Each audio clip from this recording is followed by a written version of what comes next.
The word jihad is mentioned in the Quran about 41 times. The words mercy, peace, and compassion are mentioned about 355 times.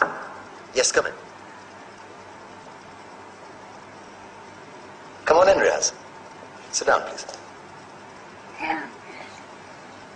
Contrary to popular belief in most Western cultures, Islam is a religion that preaches peace and tolerance.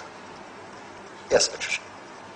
If Islam truly is a religion that preaches peace, then how come the world's most troubled spots, the West Bank, Afghanistan, Pakistan, Iraq, they're all plagued with Islamic terrorism? Well, that depends on your definition of terrorism. Some might argue that the U.S. invasions of countries like Iraq and Afghanistan are also acts of terrorism. No, those were acts of war to get rid of despotic regimes. Or a means of getting at a country's oil.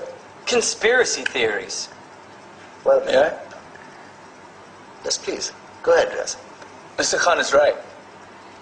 I mean, if we're talking about terrorists, the world's biggest terrorists are the white superpowers. Come on now. No, really, stop and think about it. Explain 9/11. Okay. Do you know how many people died in the Twin Towers strike? Around 3,000. And do you have any idea how many people died in the bombing of Afghanistan?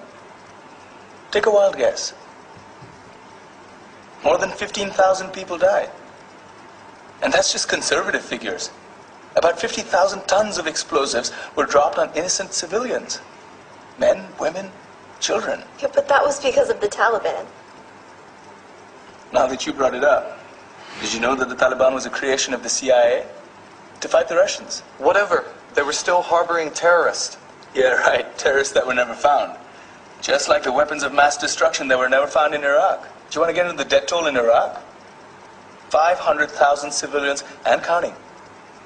And what do Britain and America say when they don't find these weapons? It's simple. They just say sorry.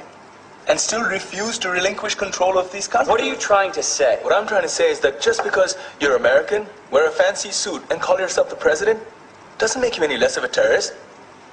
I'm saying that if you don't stop meddling in other people's countries, you will face a backlash. If Muslims like you feel that way, then why don't you get out of our country? We will. As soon as you promise to leave ours.